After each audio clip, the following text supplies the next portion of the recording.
Deep within the crystal spires of Celesta Prime, the greatest dragon empire in the known galaxy faced its darkest hour. Empress Zephyra, whose silver-blue scales had once shimmered like captured starlight, now lay weakened upon her throne of floating gems. The cosmic plague that ravaged her ancient body defied every cure known to dragon medicine. For 3,000 years, Zephyra had ruled with wisdom and strength, protecting 17 star systems and countless species under her care. Her empire stretched across the void, connecting worlds through trade, knowledge, and peaceful cooperation. But now, as she struggled with each breath, that legacy hung in the balance that the Empress had never taken a mate, dedicating her entire existence to her people. Dragons lived for millennia, and she had always believed there would be time for personal happiness later. Now, facing the end of her life, she realized that later had never come. An unexpected Jace Meridian wiped the sweat from his brow as he emerged from the maintenance shaft beneath the Imperial Palace. The young human engineer had been working on Celesta Prime for 6 months as part of the Interspecies Cooperation Program. His specialty in biomechanical fusion technology had earned him a prestigious assignment, though most dragons still saw him as just another curious mammal. At 28, Jace had already revolutionized several medical procedures. Back on Earth, his innovative approach to merging organic tissue with advanced technology had saved countless lives. What made him different from other engineers was his deep understanding of both the mechanical and biological aspects of the complex systems. As he walked through the lower corridors of the palace, Jace noticed increased activity among the dragon guards. Whispered conversations stopped when he approached, and there was a tension in the air that made his skin prickle. Something important was happening, something the dragons were trying to keep secret. A forbidden discovery. Valona, the royal physician, paced nervously in her private laboratory. Her emerald scales caught the light as she moved between various medical instruments and data displays. The test results were undeniable and terrifying. The Empress was dying, and there was nothing in all of dragon medical knowledge that could save her. The cosmic plague attacked the heart first, slowly corrupting the complex organ that powered a dragon's flame and life force. Advanced cybernetic. Replacements had failed because the plague adapted, turning the body's own immune system against any foreign technology. It was as if the disease was intelligent, designed specifically to defeat dragon physiology. Jace was passing by the medical wing when he heard Dr. Valona's frustrated growl echoing through the corridors. His curiosity got the better of him, and he quietly approached the laboratory entrance. Through the partially open door, he could see the doctor's research displays, showing detailed scans of what was clearly a failing dragon heart. His breath caught in his throat as he recognized the symptoms. The cosmic plague was similar to a rare condition he had studied on Earth, one that affected the bioelectrical systems of the heart. More importantly, he had developed a theoretical treatment that might work, though it had never been tested on dragon physiology. A desperate proposal unable to contain his excitement, Jace knocked on the laboratory door. Dr. Valona spun around, her eyes flashing with irritation at the interruption. When she saw it was a human, her expression grew even more hostile. "What do you want, engineer?" she demanded, moving to block his view of the medical displays. "I couldn't help but notice your research," Jace said carefully. "I think I might be able to help with the heart condition you're studying." Dr. Valona's laugh was sharp and bitter. "A human help with dragon medicine? You barely understand your own species' physiology, let alone ours." "Actually," Jace stepped forward, his voice gaining confidence, "the condition you're dealing with is similar to something we've encountered on Earth. I've developed a biomechanical fusion technique that might work, but it would require a living donor." The dragon physician's eyes narrowed. "What kind of donor?" "A compatible heart tissue donor," Jace explained. "Someone willing to share their cardiac system with the patient." The fusion would create a hybrid organ that could resist the plague while maintaining the patient's natural abilities. Dr. Valona stared at him for a long moment. "Are you suggesting what I think you're suggesting?" "I'm offering to be the donor," Jace said simply. "My heart tissue, properly integrated with dragon physiology, could create a resistance to the cosmic plague that pure dragon tissue cannot achieve." The royal audience within hours, Jace found himself standing before Empress Zephyra herself. The throne room was vast, with walls of living crystal that pulsed with gentle light. Floating platforms held various advisors and officials, all watching the unprecedented scene of a human addressing their dying ruler. Despite her illness, Zephyra remained magnificent. Her silver-blue scales seemed to hold the light of distant stars, and her amber eyes held the wisdom of ages. When she spoke, her voice carried the weight of authority earned through millennia of just rule. "So, young human," she said, her massive head tilting to study him, "you believe you can save me with this fusion technique of yours?" "I believe it's worth trying, Your Imperial Majesty," Jace replied, bowing deeply. "The cosmic plague seems designed to defeat pure dragon physiology. But hybrid tissue might be different enough to resist its effects. And what would you gain from this sacrifice?" Zephyra asked. "Surely you understand the risks involved." Jace met her gaze steadily. "I gain the satisfaction of knowing I helped preserve something beautiful and important. Your empire has brought peace to countless worlds. That's worth preserving." Captain Draven, the Empress's personal guard, stepped forward. His bronze-colored scales bristled with skepticism. "Your Majesty, we cannot trust the safety of the Empire to an untested human procedure." But Zephyra raised a clawed hand for silence. Through the bond that connected her to her people, she could sense something special about this young human. There was no deception in him, no hidden agenda, only a genuine desire to help, even at great personal cost. The decision, that night Zephyr, called for her closest advisors. The debate raged for hours as dragons argued the merits and dangers of Jace's proposal. Some saw it as their only hope, while others viewed it as a desperate folly that could destroy their Empress. Dr. Valona presented her analysis of Jace's fusion technique. While unorthodox, the scientific principles were sound. The combination of human adaptability and dragon resilience could indeed create something new and potentially powerful. But the risks, argued one elderly advisor, are enormous. "We could lose our Empress to this experiment." "We are already losing her," Dr. Valona countered. "At least this gives us hope." As dawn broke over Celesta Prime, Empress Zephyra made her decision. She would undergo the fusion procedure, linking her life to that of the brave human who had offered his heart to save her. The announcement sent shockwaves through the Empire.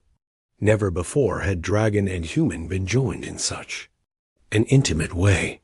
Some celebrated it as a new era of cooperation, while others feared what such a union might mean for their traditional way of life.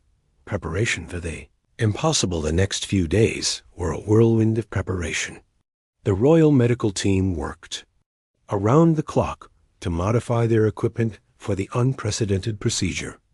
Jace spent his time studying dragon anatomy and refining his fusion technique to account for the unique aspects of dragon physiology. As the surgery approached, Jace found himself granted unprecedented access to the Empress. They spent hours discussing the procedure, the potential outcomes, and the bond that would form between them if they both survived. "You understand," Zephyra told him during one of their conversations, "that this will change you forever. You will carry part of my essence within you, just as I will carry yours." "I understand," Jace replied, "and I'm not afraid." What he didn't say was that he had already begun to feel something for the magnificent Dragon Empress. Her courage in the face of death, her dedication to her people, and her willingness to trust him had awakened feelings he had never expected to experience. As the first light of surgery day dawned, both dragon and human prepared to risk everything for the chance. To save not just a life, but an entire empire built on the dream of peaceful coexistence among the stars. The awakening bond. 3 weeks had passed since the groundbreaking surgery that joined two hearts across species lines. Jace slowly opened his eyes in the recovery chamber, feeling a strange new rhythm pulsing through his chest. The procedure had been a success beyond all expectations, but the true miracle was just beginning to unfold. As consciousness returned fully, Jace became aware of something extraordinary. He could sense Empress Zephyra's presence, even though she was recovering, in chambers far above his own. Their shared heart tissue had created a connection that went beyond the physical, linking their minds and emotions in ways neither had anticipated. Dr. Valona entered the chamber, her emerald scales gleaming with excitement. "The fusion is holding perfectly," she announced, checking the monitoring devices around Jace's bed. "Your human adaptability combined with your dragon resilience has created something we never imagined possible. The cosmic plague cannot touch the hybrid tissue." Jace sat up slowly, marveling at how strong he felt despite having undergone major surgery. "How is the Empress?" "See for yourself," came a familiar voice from the doorway. Empress Zephyra entered, moving with renewed grace and power. Her silver-blue scales seemed to glow with inner light, and her amber eyes sparkled with vitality that had been absent for months. But there were changes in both of them. Jace noticed that his own eyes now held flecks of silver that seemed to shift in the light. His reflexes were faster, his senses sharper, and there was a well of ancient knowledge at the edge of his consciousness that definitely was not his own. "The bond grows, stronger each day," Zephyra observed, settling gracefully beside his recovery bed. "I find myself understanding human concepts of innovation and adaptability in ways I never did before. And you, young Jace, are beginning to grasp the weight of centuries and the responsibility of leadership." Political storms news of the successful fusion spread throughout the empire like wildfire, creating both celebration and controversy. In the council chambers of the imperial palace, Ambassador Kestra paced angrily before the assembled nobles. Her dark purple scales reflected her agitation as she addressed the gathering. "This union sets a dangerous precedent," Kestra declared, her voice echoing through the crystal chamber. "Dragons and humans are meant to be allies, not literally joined together. What happens to our pure bloodlines? What happens to our traditions?" Many of the older dragons nodded in agreement, their concerns rooted in thousands of years of careful separation between species. They had respected and cooperated with humans, but the idea of actual biological fusion challenged everything they understood about their own identity. General Thyros, a massive red dragon with battle scars marking his ancient hide, stood to address the assembly. "Politics aside," he rumbled, "we face more immediate concerns. Our intelligence networks report unusual movement in the Outer Rim territories. The Shadowkin fleet has been spotted near several border systems." This news sent a ripple of unease through the gathered nobles. The Shadowkin were a mysterious species that had appeared from beyond the galactic edge several decades ago. They were raiders and conquerors who seemed to exist only to consume and destroy other civilizations. Why would they risk approaching our territory? Asked one of the younger nobles. They must know we would respond with overwhelming force. General Thyros exchanged a meaningful look with Ambassador Kestra. "Unless they believe we are weakened. Word of the Empress's illness may have reached them, and now this fusion might be seen as a sign of desperation rather than innovation. Love?" Beyond species, while political storms raged in the council chambers, Jace and Zephyra were discovering something neither had expected. The bond created by their shared heart was evolving into something deeper and more profound than mere medical necessity. They spent their recovery time walking through the palace gardens, talking about their very different backgrounds and experiences. Jace shared stories of Earth, of human dreams and struggles, while Zephyra spoke of the weight of ruling an empire and the loneliness of making decisions that affected countless lives. "I never allowed myself to love," Zephyra admitted one evening, as they watched the twin moons rise over the Crystal City. "I always believed that personal attachments would make me weak, would compromise my ability to rule fairly. And now?" Jace asked, though he already knew the answer through their bond. "Now I understand that love doesn't make you weak," she replied, her massive head turning to look at him with eyes that held both ancient wisdom and newfound tenderness. "It makes you stronger, because it gives you something worth fighting for beyond duty alone." Jace reached out to touch her snout gently, marveling at how natural the gesture felt, despite their vast differences in size and species. "I never expected to fall in love with someone from another world, let alone someone who could incinerate me with a sneeze." Zephyra's laughter was like musical thunder. "I promise to be very careful with my sneezes from now on." The shadow threat there. Romantic moment was interrupted by the urgent arrival of Captain Draven, whose bronze scales were dulled with worry. "Your Majesty, forgive the intrusion, but General Thyros requests your immediate presence in the war room. The Shadowkin situation has escalated." The war room was a marvel of dragon technology, with holographic displays showing real-time information from across the Empire. General Thyros stood at the center, manipulating star charts that revealed the disturbing truth about the Shadowkin movements. "They're not just raiding random targets," the general explained as Zephyra and Jace entered. "Look at this pattern. Every attack has been on communication relays and supply stations. They're systematically isolating our outer colonies." Jace studied the display, his engineer's mind automatically analyzing the tactical situation. Through his bond with Zephyra, he could feel her centuries of military experience flowing into his consciousness, giving him insights he never could have possessed on his own.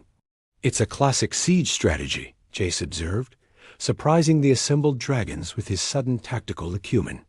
"Cut off communications and supplies, then wait for the isolated colonies to weaken before moving in for the kill."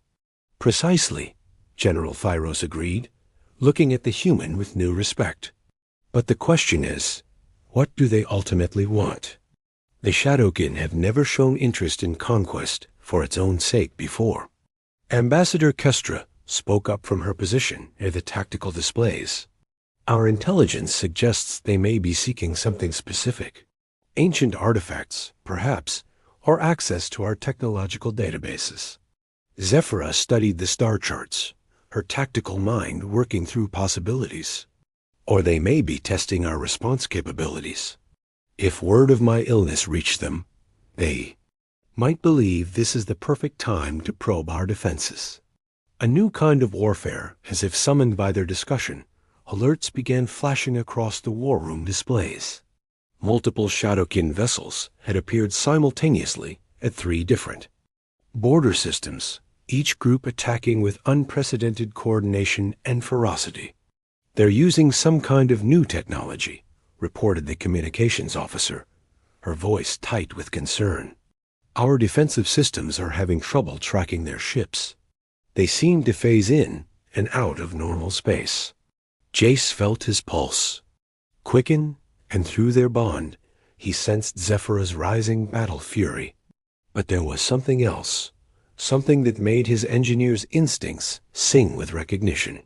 "Phase technology," he murmured, then spoke louder. "They're using dimensional phase shifting. I've seen theoretical papers on this kind of technology, but no one has been able to make it work reliably." "Can it be countered?" Zephyra asked, her voice taking on the commanding tone of an empress preparing for war. "Theoretically, yes," Jace replied, his mind racing through possibilities. "But it would require a new approach to targeting systems, something that tracks dimensional distortions rather than physical objects." General Thyros growled low in his throat. "How long would it take to develop such a system?" Weeks, maybe months with a full research team, Jace admitted. But there might be another way. The phase technology has to have a power source, and that source would exist in normal space, even when the ship is phased. Ambassador Kestra moved closer to the display. You're suggesting we target their power systems instead of the ships themselves? Exactly. And I think I know how to modify our existing weapons to do it. But I'll need access to the Imperial Technology Archives and a team of Dragon engineers willing to work with human concepts. Preparing for battle, the next few days were a blur of activity as Jace worked with Dragon scientists to develop countermeasures for the Shadowkin phase technology. His unique perspective, enhanced by his bond with Zephyra and her centuries of accumulated knowledge, allowed him to bridge the gap between human innovation and Dragon engineering prowess. Meanwhile, Zephyra prepared the Imperial fleet for what promised to be unlike any battle they had ever fought. The fusion procedure had not only saved her life, but had given her new insights into strategy and tactics that combined Dragon tradition with human adaptability. The nobles are concerned about you leading the fleet personally, Captain Draven reported during one of their strategy sessions. They fear that if something happens to you now, after the fusion, we could lose both you and our connection to the human alliance. Their concerns are noted, but irrelevant, Zephyra replied firmly. I will not ask my people to face an unknown enemy while I cower in safety. Besides, Jace and I have discovered that our bond makes us more effective in combat, not less. It was true. During their practice sessions, they had found that their shared consciousness allowed them to anticipate each other's actions perfectly. Jace could provide tactical analysis and innovative solutions, while Zephyra contributed strategic wisdom and raw power. Together, they were becoming something greater than the sum of their parts. The heart of love and war as the Imperial fleet prepared to depart for the border systems. Jace and Zephyra shared what might be their last quiet moment together. They stood on her private balcony, looking out at the stars that held both promise and threat. Are you afraid? Zephyra asked, though through their bond she already knew the answer. Terrified, Jace admitted, but not of dying. I'm afraid of losing what we've found together before we've had a chance to truly explore it. Zephyra lowered her great head until their snout touched his forehead gently. Then we must make sure we both survive what's coming. Our love story is just beginning, and I intend for it to have a very long and happy continuation. The fleet is ready, Your Majesty, came General Phyros's voice from behind them. All ships report combat readiness, and the new targeting systems are installed and tested. Zephyra straightened, the tender lover transforming back into the warrior empress. Then let us show the Shadowkin what happens when they threaten our people and our love. As they walked toward the flagship that would carry them into battle, neither Jace nor Zephyra could know that their greatest test was yet to come.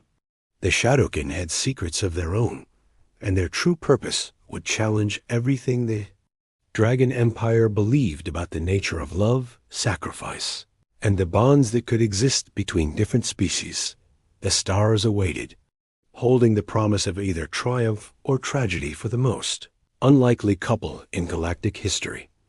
The Imperial fleet emerged from hyperspace at the edge of the Kepler border system, where 3 human colonies had gone silent under Shadowkin assault.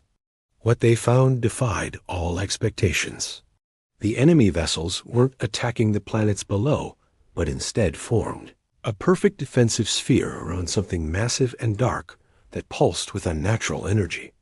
By the ancient flames, General Thyros whispered as the sensor readings flooded the command deck. That's not a ship. It's some kind of dimensional gateway. Jace studied the readings through his enhanced connection with the ship systems, his human intuition merging with Zephyra's millennia of tactical experience. They're not here to conquer, he realized with growing alarm. They're here to escape. Something is forcing them through that gateway from wherever they came from. Empress Zephyra felt the truth of his words resonate through their shared bond. Prepare for communication with the Shadowkin fleet. If they're refugees rather than invaders, we need to understand what they're running from. The main display flickered to life, revealing the face of Lord Vex, the Shadowkin commander. His species was humanoid, but composed of what appeared to be living shadow, with points of starlight gleaming where eyes should be. When he spoke, his voice carried the weight of desperate exhaustion. Empress Zephyra, Lord Vex began, his form shifting like smoke in a gentle breeze. We did not expect the Dragon Empire to respond so quickly to our presence. Your forces have attacked our colonies and disrupted our trade routes, Zephyra replied, though her tone carried more curiosity than anger. Explain your actions, and perhaps we can find a peaceful resolution. Lord Vex's starlight eyes dimmed with what might have been shame. We attacked only to secure resources for our escape. Our homeworld was consumed by entities from a dimension beyond even our understanding. Beings of pure hunger that devour not just matter and energy, but the very concept of existence itself. A mother's arrival as the tense negotiations continued with the Shadowkin fleet, another unexpected development unfolded. A small Earth vessel dropped out of hyperspace, broadcasting diplomatic codes and requesting immediate audience with Empress Zephyra. The ship's manifest showed only one passenger, Queen Meridian, Jace's mother, and the newly elected leader of Earth's Global Council. Your Majesty, Captain Draven reported with barely concealed amazement, the human vessel requests permission to dock. They claim their leader wishes to witness the fusion bond firsthand and discuss formal alliance terms. Jace felt his heart rate spike as he recognized his mother's ship through the tactical display. Queen Sarana had always been a formidable woman, rising from humble beginnings to lead Earth's first truly unified government. But her arrival here, in the middle of a potential war zone, was both touching and terrifying. Grant them docking privileges, Zephyra commanded. If we're to face unknown enemies, we need all the allies we can gather. When Queen Sarana stepped onto the flagship's docking bay, Jace was struck by how much she had changed since becoming Earth's leader. Her once brown hair was now silver, and she carried herself with the confidence of someone who had learned to make decisions that affected billions of lives. But when she saw her son, her formal composure cracked just enough to reveal the worried mother beneath. Jace, she said, embracing him carefully while studying the subtle changes the fusion had wrought. His eyes now held shifting patterns of silver and gold, and there was something indefinably different about his presence, as if he carried more weight than a single human should possess. "Ma, what are you doing here?" Jace asked, though through his bond with Zephyra, he already suspected the answer. When word reached Earth about your fusion with the Dragon Empress, some of our leaders feared you had been coerced or manipulated, Queen Sarana explained. I came to see for myself and to determine whether this alliance serves both our people's interests. The true enemy emerges. Their reunion was interrupted by proximity. Alarms as something massive began emerging from the Shadowkin gateway. The dimensional rift expanded violently, disgorging creatures that defied description. They appeared to be made of antimatter given form, beings that consumed light and left absolute darkness in their wake. The void devourers, Lord Vex's voice, crackled over the communication channel, filled with primal terror. They followed us through the gateway. All ships, prepare for immediate evacuation of this system. But even as the Shadowkin vessels began their retreat, more of the creatures poured through the expanding rift. These beings moved through space as if it were merely an inconvenience, their presence warping reality around them. Where they passed, stars dimmed and space itself seemed to become hollow and empty. They consume concepts as well as matter, Jace observed, his enhanced senses picking up readings that made no logical sense. They're not just destroying things. They're erasing the very idea that those things ever existed. Zephyra felt ice cold. Fear flowed through their bond, not for herself, but for every living being in the galaxy. If they're not stopped here, they'll spread throughout known space. Every world, every civilization, every dream and hope will simply cease to be. Queen Serana moved to stand beside her son and the Dragon Empress, her political training helping. Her grasp the magnitude of the threat, despite its alien nature. What do we need to do? The power of United Hearts General Thyros's tactical assessment was grim. Our conventional weapons have no effect on these entities. They exist partially outside normal spacetime, making them nearly impossible to target effectively. But Jace was studying the creatures through his unique perspective, his human creativity enhanced by dragon wisdom and powered by the fusion bond that connected him to Zephyra. They're not invulnerable, he announced suddenly. Look at how they react to the Shadowkin phase technology. The dimensional shifting disrupts their cohesion. The gateway, Zephyra realized, her ancient mind making connections across centuries of accumulated knowledge. If we can destabilize the dimensional rift they're using to enter our reality, we might be able to trap them between dimensions. That would require coordinated attacks from multiple angles using incompatible technologies, General Thyros protested. Human, dragon, and Shadowkin systems all working in perfect harmony. It's theoretically impossible. Not impossible, Queen Serana interjected, her diplomatic experience recognizing the solution before the military minds could grasp it. Just unprecedented. But that's what this fusion represents, isn't it? The impossible made real through cooperation and love. Lord Vex's vessel moved closer to the Imperial flagship, his communication becoming clearer as understanding dawned. You propose to link our fleets through the bond you share. Use the fusion connection as a bridge between our incompatible technologies. The greatest gamble what followed was the most complex military coordination in galactic history. Jace and Zephyra positioned themselves at the heart of the flagship's command center, their fusion bond serving as a living link between human innovation, dragon power, and Shadowkin dimensional manipulation through their shared consciousness. They synchronized the attacks of 3 completely different fleets. Human vessels provided precise targeting data, dragon ships contributed overwhelming firepower, and Shadowkin craft manipulated dimensional frequencies to create interference. Patterns in the void creature's existence. The rift is destabilizing, reported the Shadowkin technical officer, his voice filled with hope for the first time. But we need more power to complete the collapse. Jace felt Zephyra's determination through their bond as she made a decision. That terrified and inspired him in equal measure. All dragon vessels, transfer your life force to the flagship's main cannon. We end this with one decisive strike. Zephyra, no, Jace protested. That much energy could kill you. Not if you share the load, she replied, her amber eyes meeting his with absolute trust. Our bond makes us stronger together than apart. Trust in our love. Love's ultimate victory. The combined life force of 100 dragon pilots flowed through Zephyra into their shared heart, and from there into Jace's human adaptability. The energy should have destroyed them both, but their fusion bond distributed the load across 2 different physiologies, creating a stable platform for power that exceeded anything either species could achieve alone.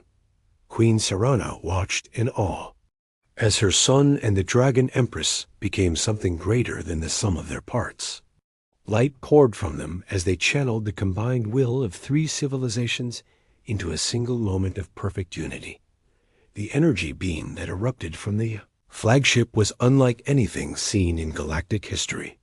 It struck the dimensional gateway with the force of a dying star, but instead of destroying it, the beam wrapped around the rift like golden chains. The void creatures found themselves trapped between dimensions, unable to enter normal space or retreat to their realm of anti-existence. As the gateway collapsed in on itself, Taking the void creatures with it, Lord Vex's fleet managed to escape to safety. The threat to the galaxy was ended, but more importantly, 3 species had learned what they could accomplish when they worked together in trust and mutual respect. A new era begins in the aftermath of the battle, as rescue teams helped the survivors, and diplomats began the complex work of formal alliance negotiations. Jace and Zephyra found themselves alone on the observation deck of the flagship. The stars shone brighter somehow, as if the removal of the void creatures had restored some fundamental quality to the universe itself. So what happens now? Jace asked, still marveling at what they had accomplished together. Do we rule an empire? Do I go back to being an engineer? Do you return to your throne? Zephyra's laughter was warm and musical, filled with possibilities neither of them had imagined when this adventure began. We write our own future, my beloved. The fusion bond has shown our peoples what's possible when love bridges the gaps between different worlds.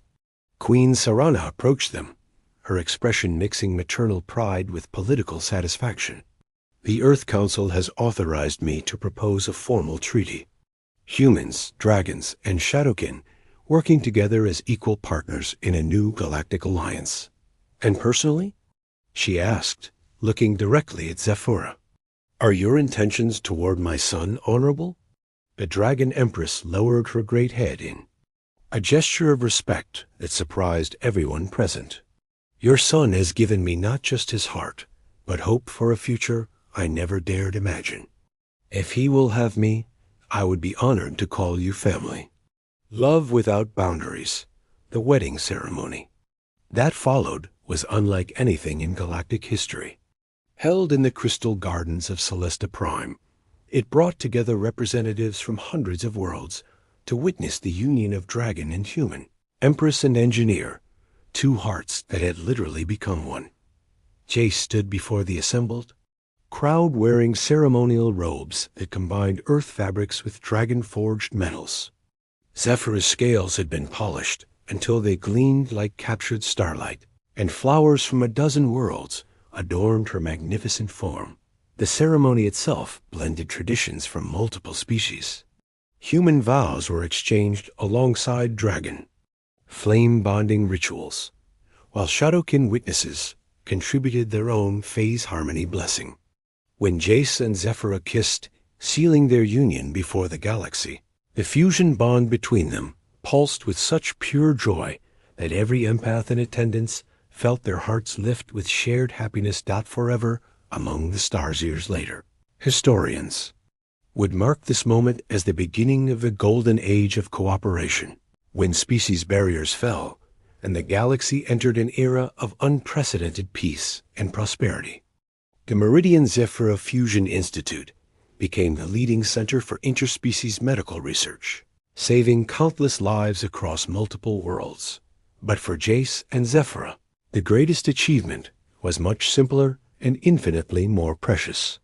They had found love in the most unlikely circumstances, proved that differences in biology and culture meant nothing when hearts truly connected, and built a life together that honored both their individual natures and their shared dreams. Children, when they came, were marvels of hybrid vigor, combining the best traits of both species while developing entirely new capabilities that neither parent possessed alone. The first generation of true galactic citizens, they would grow up in a universe where love knew no boundaries, and cooperation had replaced conquest as the highest aspiration. As Jace and Zephyra stood together on their palace balcony, watching their children play in gardens where flowers from 1,000 worlds bloomed side by side, they knew that their love story had become something greater than romance. It had become hope itself, proof that even the vastest differences could be bridged by understanding, sacrifice, and the courage to open one's heart to the impossible. The stars shone down on them, no longer distant points of light, but familiar. Friends in a galaxy united by the revolutionary idea that love, not war, was the true force that moved the universe forward into an ever brighter future. In the end, the mechanic who had offered half his heart to save a dying empress, had received something infinitely more valuable in return, a love that transformed not just two lives, but an entire galaxy's understanding of what was possible when beings dared to care for each other across the infinite darkness of space. Their story became legend, passed down through generations as proof that the greatest adventures begin not with conquest or discovery, but with the simple decision to help someone in need, regardless of how different they might seem. And in the crystal spires of Celesta Prime, where human laughter mixed with dragon song and children of impossible heritage played beneath alien stars, love continued to write new chapters in the endless story of what beings could accomplish when they chose unity over division, hope over fear, and connection over isolation. The universe had become a smaller, warmer place, and it all began with a human mechanic who looked at a dying dragon empress and saw not an alien ruler, but someone who needed help. And offering his heart, he had found his home among the stars.